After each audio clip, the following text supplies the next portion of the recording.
मूर्ति, मूर्ति का सही अर्थ क्या है? मूर्ति का सही अर्थ है मरा हुआ, जो देख नहीं सकता, चल नहीं सकता, बोल नहीं सकता, सुन नहीं सकता, सूंघ नहीं सकता, उसे ही मूर्ति कहते हैं।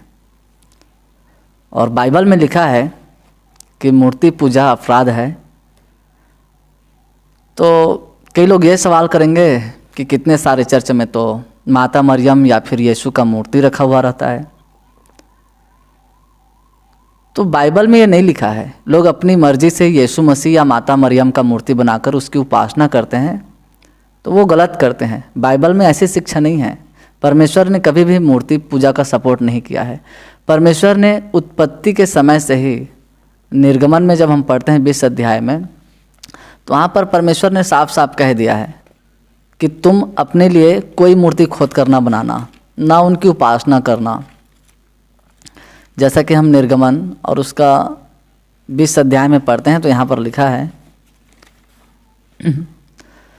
तुम मुझे छोड़ दूसरों को ईश्वर करके ना मानना, तो अपने लिए कोई मूर्ति खोद कर ना बनाना, ना किसी की प्रतिमा बनाना जो आकाश में या पृथ्वी पर या पृथ्वी के जल में है, तो उनको दंडवत न करना और न उनकी उपासना करना, क्योंकि मैं तेरा परमेश्वर यहोवा जलन रखने वाला परमेश्वर हूँ। और जो मुझसे बैर रखते हैं उनके बेटों पोतों और पर पोतों को भी पितरों का दंड दिया करता हूँ। तो जो भी मूर्ति पूजा करते हैं, बाइबल कहती है, परमेश्वर कहता है कि मैं उन्हें दंड देता हूँ और इस मूर्ति पूजा से मुझे जलन होता है। तो हम जीवित परमेश्वर के पीछे चलने वाले लोग हैं, हम मूर्ति की इबादत क्यों करें? हम उसकी उपासना क्यों करें? हम जब यीशु मसीह में नहीं थे, तकरीबन 12 साल पहले, तो हम गूंगी मूर्ति के पीछे चलाए चलते थे, उसे उठा कर चलते थे। लेकिन अब जब हम प्रभु यीशु मसीह में आ चुके हैं, तो हम उसकी इबादत नहीं करते, परंतु हम जीवित परमेश्वर की इबादत करते हैं, जीवित परमेश्वर के पीछे चलते हैं। एक आयत है बाइबल में, और 1 थिस्सलुनीकियों 1 अध्याय और 9 पद में लिखा है, क्योंकि वे आप ही हमारे विषय में बताते हैं कि तुम्हारे पास हमारा आना कैसा हुआ और तुम कैसे मूर्तों से परमेश्वर की ओर फिरे, ताकि जीवते और सच्चे परमेश्वर की महिमा करो। जो स्वर्ग में बैठा है महान परमेश्वर, वही सच्चा परमेश्वर है, बाकी सब झूठे परमेश्वर हैं।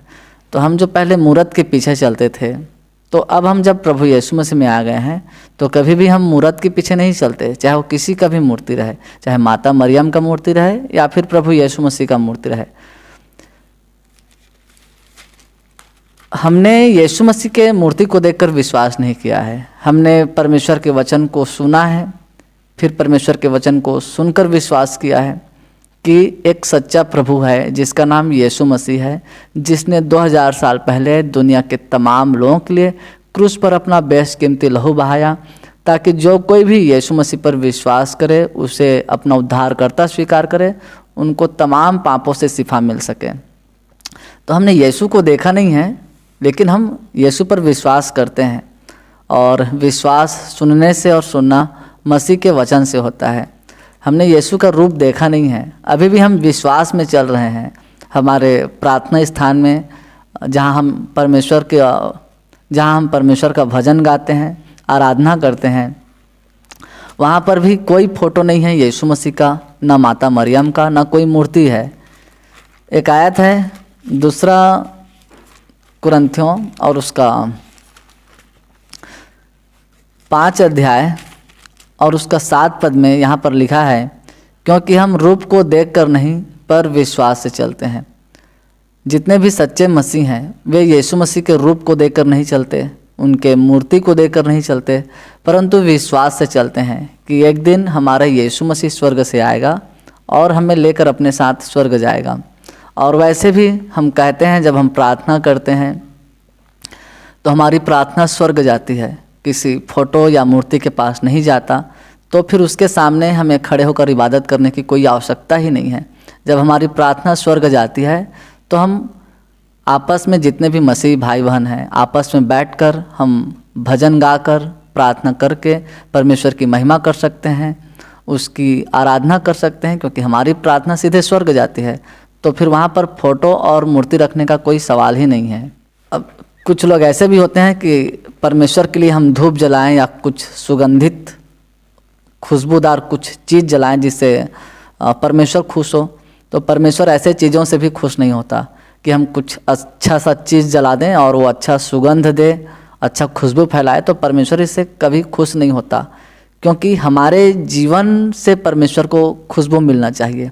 यदि हमारा जीवन बदबूदार है तो हम कितनों भी अच्छा से अच्छा कीमती और महंगे हम चीज़ों को जला लें जो बहुत खुशबूदार हो, तो उससे परमेश्वर खुश ही नहीं होगा, क्योंकि हमारे जीवन से पाप की बदबू आ रही है। तो लेकिन यदि हमारा जीवन यीशु मसीह में सही है, हमारा स्वभाव यीशु मसीह के जैसा है, हमारा चाल चलन यीशु मसीह के जैसा है, तो हमारे जीवन और चाल चलन से यीशु मसीह का खुशबू फैलेगा। तो फिर अन्य चीज़ें जलाने की कोई आवश्यकता ही नहीं है, और यही खुशबू परमेश्वर के पास जाता है, न कि सांसारिक चीज़ जलाने से परमेश्वर के पास वो खुशबू पहुंचता है। बाइबल कहती है कि जितने भी मूर्ति पूजक हैं वे हमेशा के लिए नरक की आग में डाले जाएंगे, और चाहे कोई भी हो। ये मैं नहीं कह रहा हूँ, ये बाइबल कह रही है। यहाँ पर हम प्रकाशित वाक्य 21 अध्याय और 8 पद में पढ़ते हैं। तो यहाँ पर लिखा है, परंतु डरपोकों और अविश्वासियों और घिनौनों और हत्यारों और व्यभिचारियों और टोन्हों और मूर्ति पूजकों, जितने भी मूर्ति की पूजा करते हैं, मूर्ति पूजकों और सब झूठों का भाग, जितने भी झूठ बोलते हैं उन सब का भाग उस आग की झील में मिलेगा, जो आग और गंधक से जलती रहती है। यह दूसरी मृत्यु है।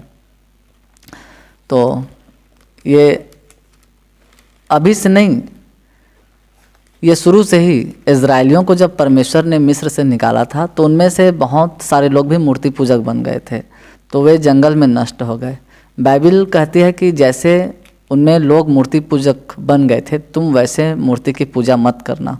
दुख की बात यह है कि आज भी जो कई मसीह मूर्ति की पूजा करते हैं वो बिल्कुल सही नहीं है, और ये मसीह जीवन के लिए परिपक्व नहीं है।